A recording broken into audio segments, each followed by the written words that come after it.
ao versículo 17. Obrigado. Primeiro livro de Samuel, capítulo 1, versículo 9 ao 17. O título dessa mensagem é a oração que Deus deseja. Amém? Vamos para a leitura da palavra. A partir do versículo 9. A palavra de Deus vai nos dizer assim: certa vez, quando terminou de comer e beber em Siló, estando o sacerdote Eli sentado numa cadeira junto à entrada do santuário do Senhor, Ana se levantou e, com a alma amargurada, chorou muito e orou ao Senhor. E fez um voto, dizendo: ó Senhor dos exércitos, se tu deres atenção à humilhação de tua serva, se lembrares de mim e não te esqueceres da tua serva, mas lhe deres um filho, então eu o dedicarei ao Senhor por todos os dias de sua vida, e o seu cabelo e a sua barba nunca serão cortados. Enquanto ela continuava a orar diante do Senhor, Eli observava sua boca. Como Ana orava silenciosamente, seus lábios se mexiam, mas não se ouvia a sua voz. Então Eli pensou que ela estivesse embriagada, e lhe disse: até quando você continuará embriagada? Abandone o vinho. Ana respondeu: não se trata disso, meu senhor. Sou uma mulher muito angustiada. Não bebi vinho nem bebida fermentada. Eu estava derramando minha alma diante do Senhor. Não julgues tua serva uma mulher vadia. Estou orando aqui até agora por causa da minha grande angústia e tristeza. Eli respondeu: vá em paz e que Deus de Israel conceda a você o que pediu. Amém? Pode se assentar, meus irmãos.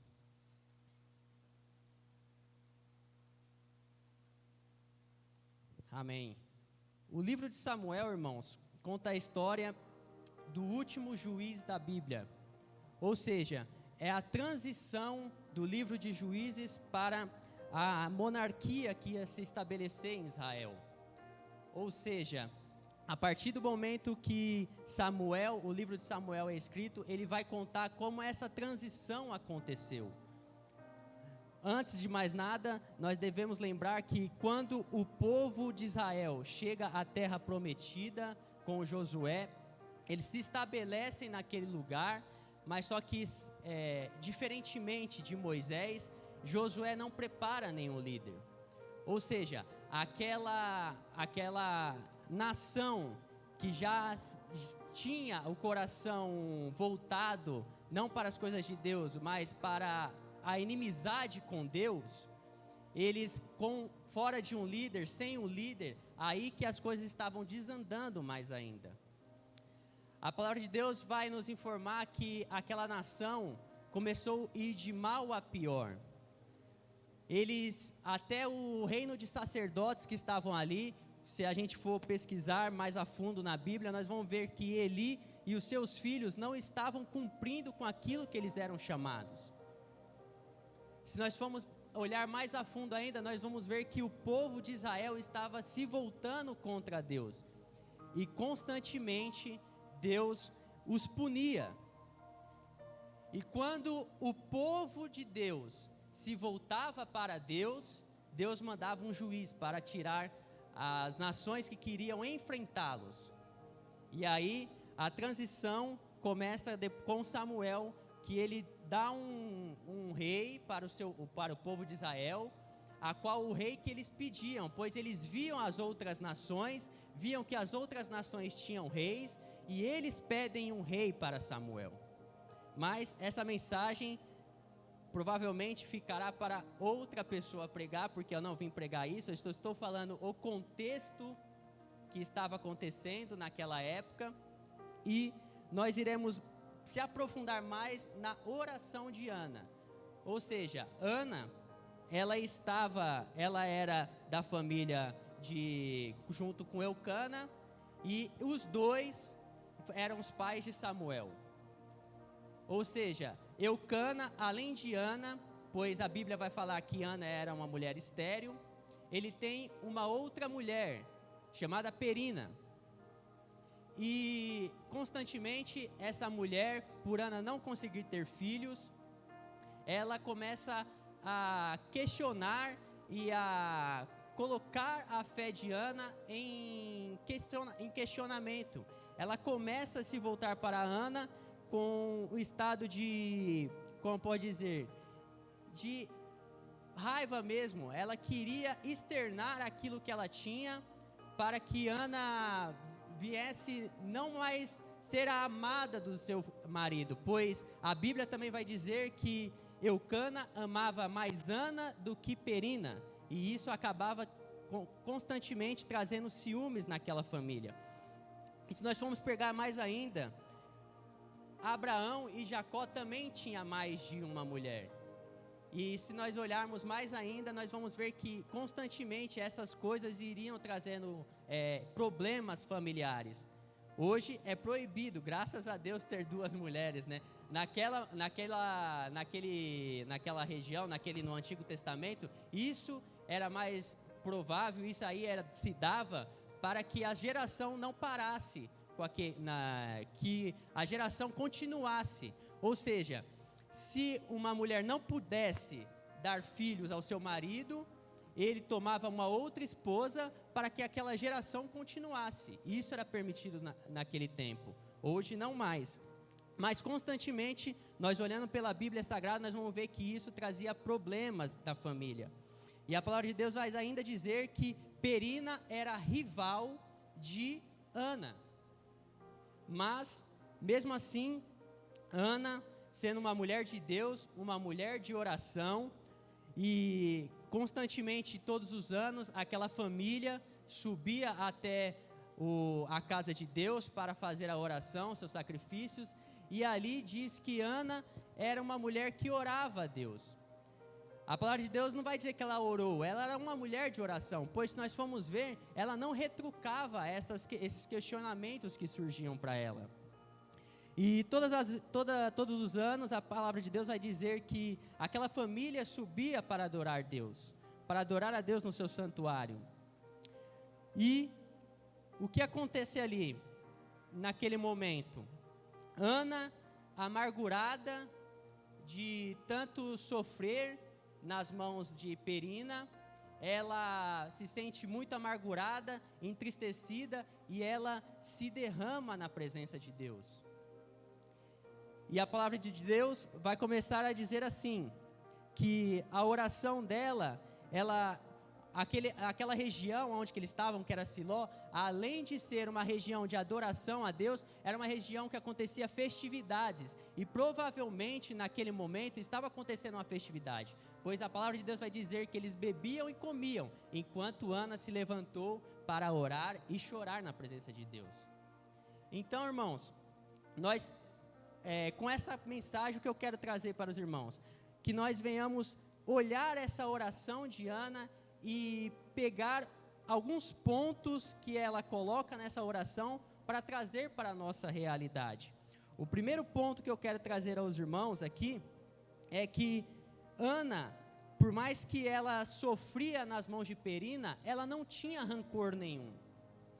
Ela não questionava e não retruncava aquelas provocações que ela tinha.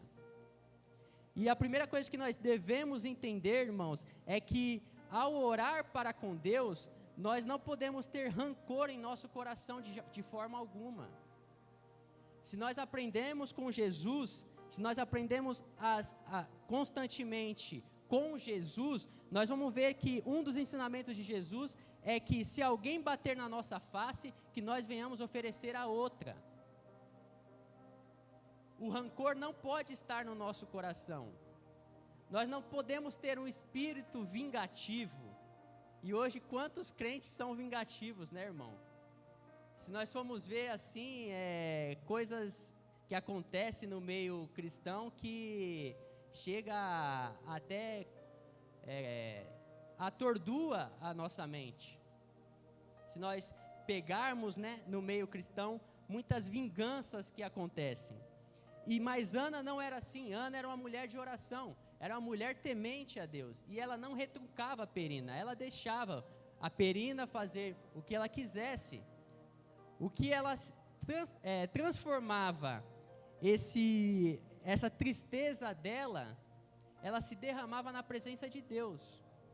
E é isso que nós devemos fazer constantemente. Amém? O segundo ponto, irmãos, que eu quero trazer aqui, é que nós aprendemos com a oração de Ana, que quando nós estamos na presença de Deus, orando para com Deus, nós devemos entender que Ele é o superior, e nós somos o servo. Constantemente Ana vai falar para com Deus: lembre-se da tua serva, olhe-se para a humilhação da tua serva. Ou seja, muitos irmãos, muitos crentes oram com Deus, como você pode dizer, colocando Deus à prova, falando: não, Deus, você tem que fazer, está aqui na sua palavra, se está na sua palavra, você tem que fazer isso. Mas não, irmãos, Ana deixou a sua oração bem clara, que ao orar para Deus, nós devemos entender que o superior é Ele, nós somos apenas um servo. Então, irmãos, quando nós entendemos que somos humildes na presença de Deus, é aí que Deus usa as nossas vidas e transforma aquilo que nós pedimos para Ele. O terceiro ponto, irmãos, que eu quero trazer com essa oração, é que quando nós estamos na presença de Deus, quando nós estamos orando para com Deus, nós não podemos omitir nada para com Ele. Quantos de nós entramos na presença de Deus em uma oração sincera e colocamos realmente o que está passando no nosso coração? Quantos de nós realmente entramos na presença de Deus em oração e falamos o que realmente está passando para conosco? E é muito gratificante, muito assim, extraordinário olhar a palavra de Deus e ver que Ana, ela se derrama na presença de Deus, externando a sua tristeza.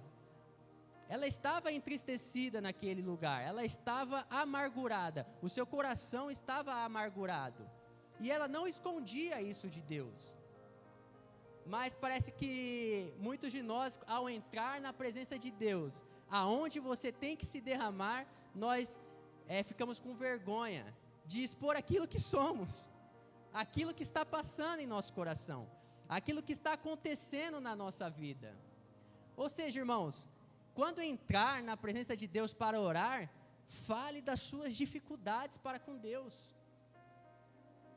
Fala com Deus verdadeiramente, sinceramente, o que está passando no teu coração. É engraçado que quando uma pessoa ela tem um diagnóstico, vamos dizer assim, de ansiedade, essas coisas, a primeira coisa que ela vai procurar é uma ajuda. E essa ajuda é um psicólogo. E ao chegar no psicólogo, imagine se a gente chegasse no psicólogo lá, o psicólogo: boa tarde, senhor, pode sentar aí, e a gente ficasse parado na frente dele. Não ia ter diagnóstico nenhum. Não ia ter diagnóstico nenhum. A gente ia perder tempo aqui, naquele lugar. Quando nós chegamos na sala do psicólogo, a gente externa tudo que está frustrando as nossas vidas, tudo que está consumindo as nossas energias. E para com Deus não é diferente. Nós devemos entrar na presença de Deus em oração, externando as nossas dificuldades, porque Ele quer escutar isso de nós. Amém? E ela constantemente se derramava na presença de Deus. Ou seja, irmãos, se você está triste, fale para Deus que você está triste. Se você está com vontade de bater no irmão, fala com Deus que você quer bater no irmão. Com certeza você vai tomar, uma chamada de Deus, com certeza, porque isso não é atitude cristã. Mas pelo menos você foi verdadeiro com Deus, você não quis mentir para com Deus. Amém? O quarto ponto, irmãos, que eu quero trazer aqui, é que ela pede uma coisa para Deus. A palavra de Deus vai dizer que a tristeza dela se dava porque ela não podia ter filhos. E ela entra na presença de Deus em oração e ela pede esse filho. Mas veja bem, ela pede esse filho já dizendo qual o propósito dele nessa terra. Ou seja, irmãos, tudo que você pede para Deus, tudo tem que ser de acordo à vontade dele e para ele. Não adianta você pedir alguma coisa para Deus que vai te afastar da presença dele. Porque muitos querem carros hoje em dia, muitos querem casas hoje em dia, muitos querem muitas coisas, mas quando recebem, fogem da presença de Deus. Ana não foi assim. Ana, ela falou, me dá um filho, e eu irei fazer um voto com o Senhor, e ele habitará na sua presença, e ele será um sacerdote na sua casa. Ou seja, ela era tão esperta, que ela entendeu, e ela compreendeu ali naquela oração, que o pedido dela deveria ser alinhado com o propósito de Deus. Tudo que a gente pede para Deus, tem que ser alinhado com o plano de Deus. Então não peça nada para Deus que vai te afastar desse plano. Não peça nada para Deus que você não pode receber. Peça para Deus e cumpra com aquilo que Ele colocou na sua palavra. Quando Ele te der alguma coisa, diga que foi Ele que te deu e não você que conquistou. Pois é Deus quem dá as nossas vidas.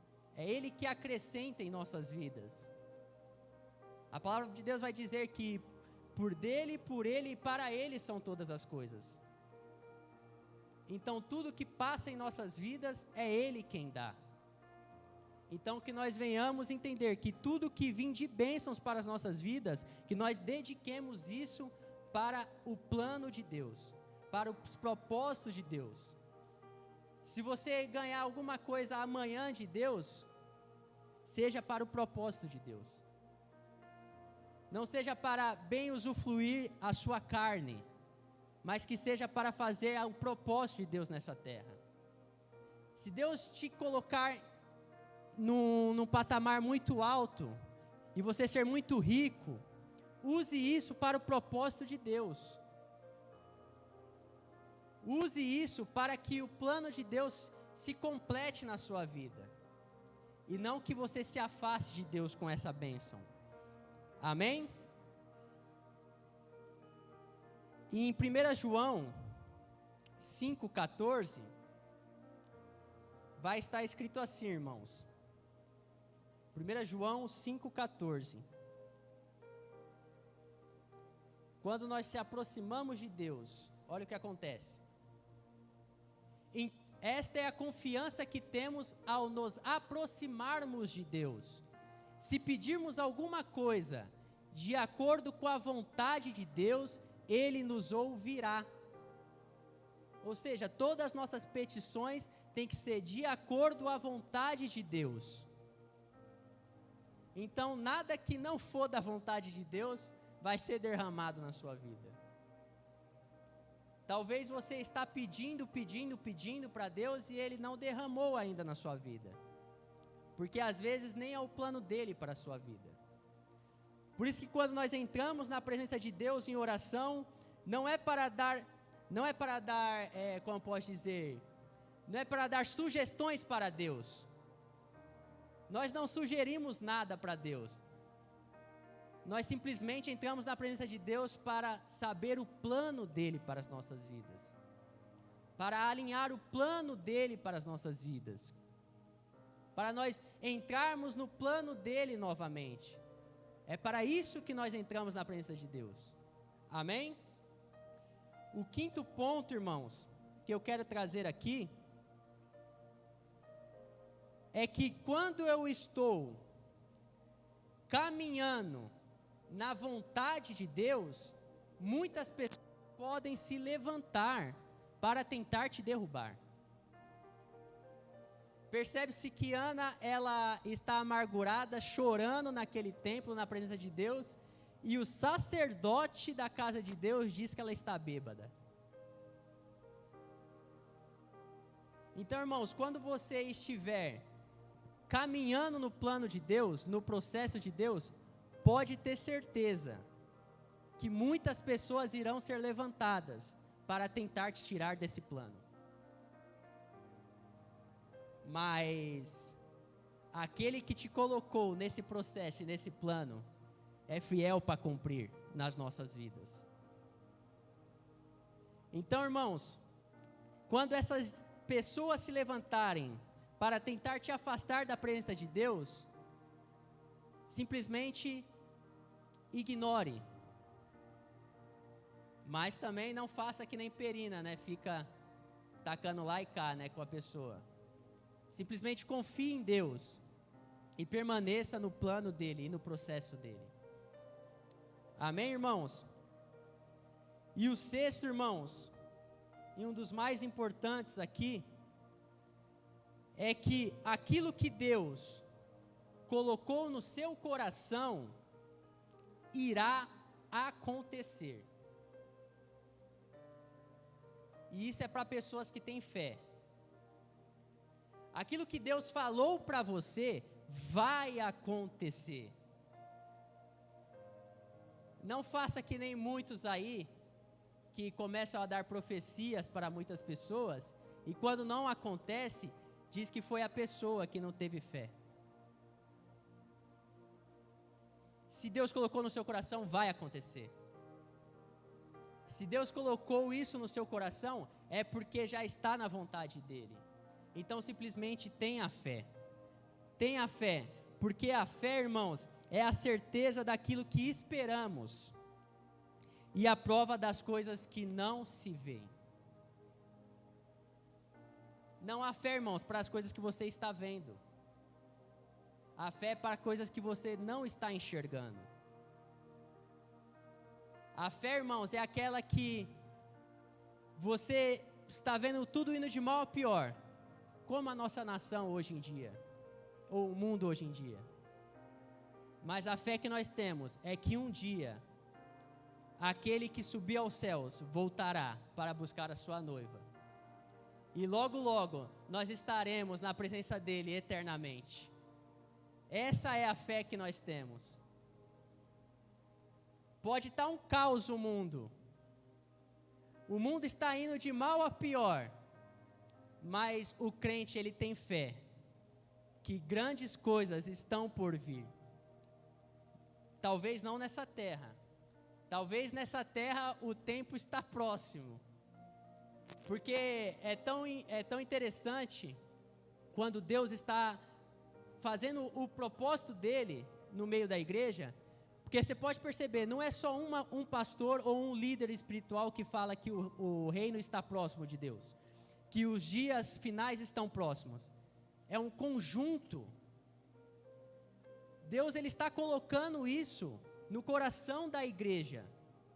E não é só de apenas uma igreja, é da igreja dele. Todos que têm o Espírito Santo, todos que são guiados pelo Espírito Santo, têm a certeza que o findar dos séculos está próximo. Mas tem muitos irmãos ainda que não estão conseguindo caminhar no plano de Deus. Talvez, irmãos, está faltando mais oração para nós. Talvez está faltando mais nós entrarmos na presença de Deus para entender o plano dele para as nossas vidas. Irmãos, é necessário que aqueles que se aproximem de Deus, que se aproximam de Deus, tenham a plena convicção que Ele é real, que Ele vive, que Ele está em nosso meio, que Ele age através de nós. É uma palavra que eu peguei para mim nesse ano. No dia 31, nós passando a virada de ano aqui, o pastor pregando a mensagem e falando que esse ano possa ser que muitas pessoas precisem de você. Mas se você não tiver essa fé, se você não tiver a fé que isso irá acontecer na sua vida, quando essa pessoa chegar próximo de você, para ter uma palavra de Deus, você não vai conseguir falar. Se você não ter a fé no Deus que se move através de você, você não vai conseguir falar nada para essa pessoa. Por isso, tenha fé que Deus está com você e usa você. Tenha fé que, ao falar para uma pessoa de Deus, não é mais você que estará falando para essa pessoa, mas sim o Espírito Santo através de você. E isso, irmãos, é para quem tem fé. Isso é para quem tem fé. Amém, irmãos? Então, um resumo breve: devemos ter um coração puro na presença de Deus, sem rancor nenhum. Devemos ser humildes na presença de Deus, entender que Ele que é o soberano, e nós somos o servo.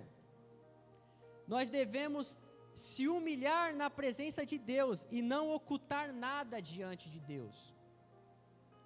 Nós devemos jogar as nossas angústias, as nossas ansiedades, para com Deus, para Deus, pois Ele quer escutar isso de nós. E quando nós pedirmos alguma coisa para Deus, que nós venhamos pedir de acordo o processo e o plano dEle para as nossas vidas. E mais uma coisa, quando nós pedirmos alguma coisa para Deus, é para glorificar o nome dEle. Irmãos, constantemente eu falo isso aqui, mas nós não temos força suficiente para conquistar coisas. Se hoje você está de pé, é porque Deus quis que você estivesse de pé.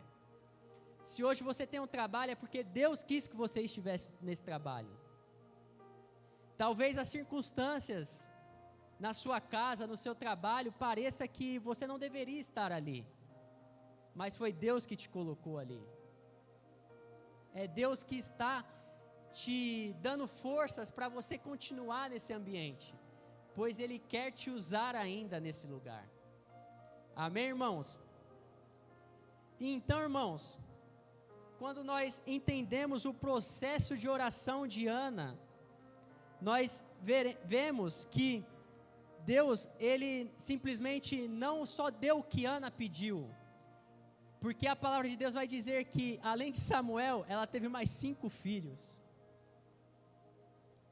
Ou seja, irmãos, talvez você não tenha essa fé hoje, mas creio que Deus está colocando no seu coração essa fé hoje. Que aquilo que você pedir para Deus, Deus Ele pode acrescentar muito mais ainda na sua vida. Deus pode fazer ainda muito mais na sua vida. Talvez você esteja enxergando daqui para a parede, mas Deus Ele tem um plano perfeito para cada um de nós. Amém?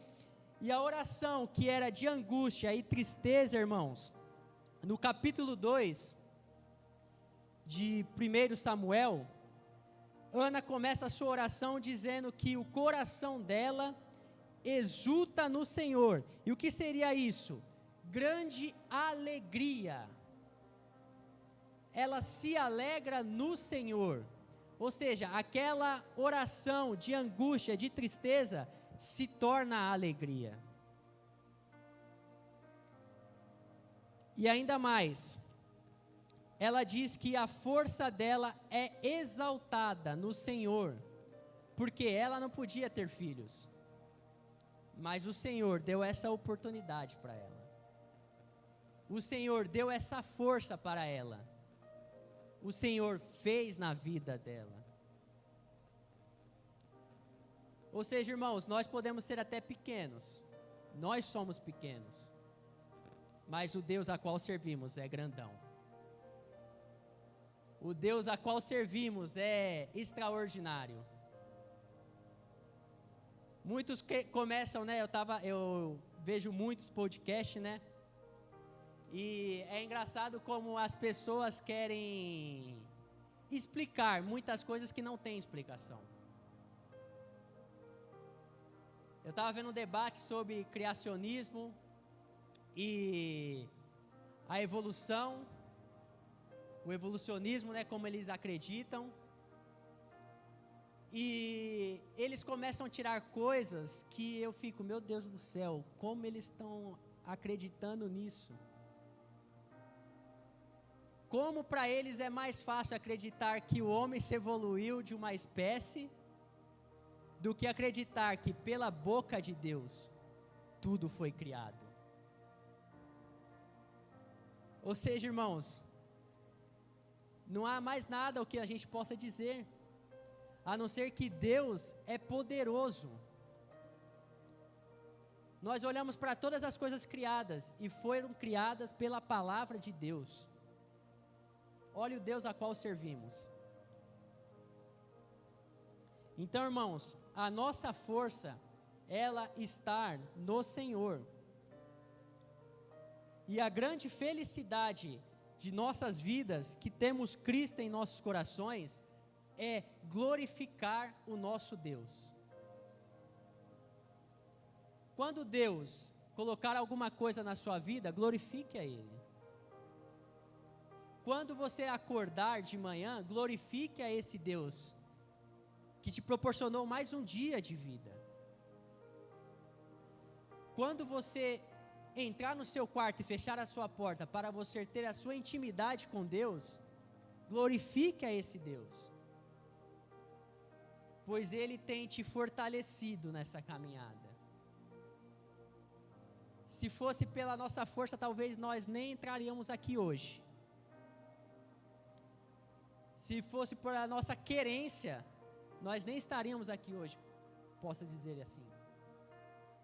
Mas aquele que nos chamou, aquele que está conosco constantemente, é aquele que às vezes nos empurra para caminhar no plano dele de novo, para nós voltarmos para o propósito dele de novo. Amém, irmãos? E a palavra de Deus vai dizer em 1 Tessalonicenses 5,17, que a nossa oração é sem cessar. Nós devemos orar constantemente a Deus. Nós devemos se apresentar a Deus constantemente. Em Romanos 8:26 vai estar escrito que da mesma forma o Espírito nos ajuda em nossas fraquezas, pois não sabemos como orar. Se você não sabe como orar, o Espírito Santo te conduz nessa oração. Mas o próprio Espírito intercede por nós como gemidos inexprimíveis. Ou seja, irmãos, você não precisa ter inspiração para entrar na presença de Deus. Você simplesmente precisa entrar na presença de Deus, da forma que você está, da forma como você está nesse momento, na forma que você está cansado, ao chegar do seu trabalho cansado, um dia mal, entristecido, entre na presença de Deus, se apresente a Deus, e assim Ele se alegrará de nós. Em Efésios 6,16 vai estar escrito: orem no Espírito em todas as ocasiões, com toda oração e súplica, tendo isso em mente, estejam atentos e perseverem na oração. Quantos versículos, irmãos, quantos versículos nos trazendo para que nós perseveremos nessa oração, para que nós perseveremos a entrar para falar com o nosso Pai. Em Salmo 102:17 vai estar escrito: responderá a oração dos desamparados, as suas súplicas não desprezará. Deus não despreza a sua oração, se assim você faz da forma correta. Se apresente a Deus constantemente, e Ele não desprezará a sua oração. E Spurgeon, falando sobre oração, ele diz: se estamos tão fracos que só temos força para respirar, que cada respiração nossa seja a nossa oração. que cada respirar nosso nessa terra seja a nossa oração. Que a cada momento seja a nossa oração para Deus. Que a cada momento que nós estivermos nessa terra seja para entrar na presença de Deus e se apresentar a Ele. John Piper sobre oração. A oração é a admissão aberta de que sem Cristo não podemos nada. Irmãos, quem ora admite que sem Deus ele não é nada. A oração nos torna humilde novamente, porque às vezes nós estamos querendo subir um pouco, do degrau. Mas quando nós entramos na presença de Deus, nós entendemos o quanto Ele é grande e o quanto nós somos humildes. O quanto nós devemos ser humildes na presença de Deus. John Wesley sobre oração. Nós podemos levantar uma geração que saiba cantar, tocar, dançar e pregar muito bem. Porém, se não soubermos levantar uma geração que saiba orar, seremos um povo sem a presença de Deus. Pois aquilo que você externa no seu quarto para com Deus, é aquilo que será derramado quando você estiver na frente de um púlpito ou na frente de um louvor. Irmãos, oração. Deus hoje nos exorta para que nós venhamos ser um povo de oração. Um povo que constantemente se apresenta a Deus para falar com Ele. Isso demonstra o tanto que nós somos dependentes de Deus, e nós devemos ser dependentes de Deus. Não devemos achar que nós iremos conquistar coisas, que nós iremos conseguir coisas, porque nós queremos, porque nós conseguimos, porque nós iremos conseguir. Nós devemos entrar na presença de Deus com o entendimento que a nossa humildade diante de Deus vai fazer com que nós venhamos ser exaltados por Deus um dia. Então, irmãos, fique com essa mensagem no seu coração. Pois a oração de um justo, irmãos, pode muito os seus efeitos. Mas para isso, nós devemos ser um povo de oração. Deus, Ele deseja isso de nós. Deus deseja isso do seu povo. Então que nós venhamos fazer com que Deus se alegre de nós. E que a cada respirar nosso, seja uma oração diante de Deus. Amém, irmãos? Aplaudo o nosso Deus, essa é a mensagem de hoje.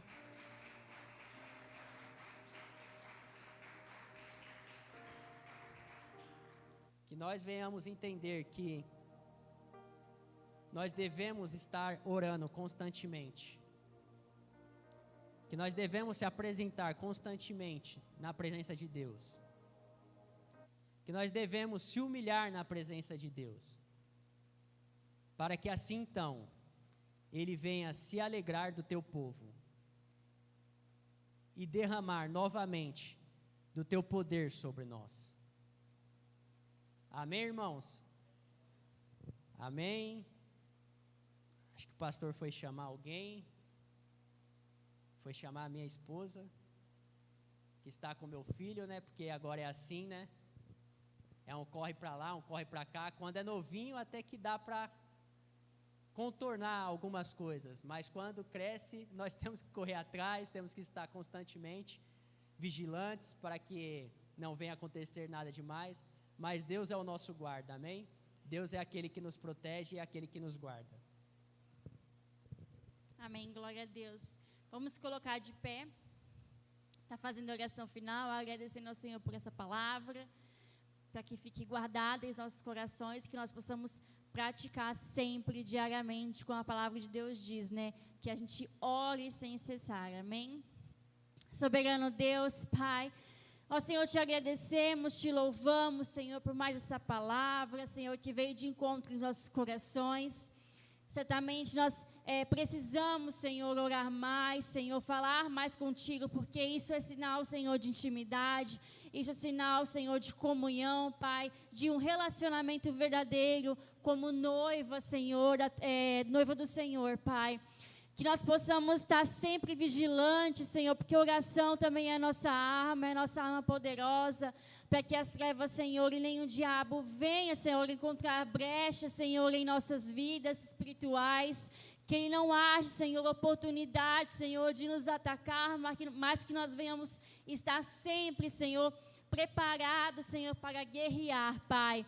Que em nome de Jesus, Pai, o Senhor venha nos dar mais uma noite de descanso, que o Senhor venha nos abençoar mais e mais, pois é só o Senhor aquele que nós adoramos, só o Senhor aquele que é o único digno de ser adorado, Pai. Pois Tu és o nosso Deus poderoso, Pai, o qual está sempre nos protegendo, está sempre conosco, nos protegendo do mal, Senhor, nos protegendo daquilo que só o Senhor é capaz, que só acontece, Senhor, se for da Sua permissão, Pai.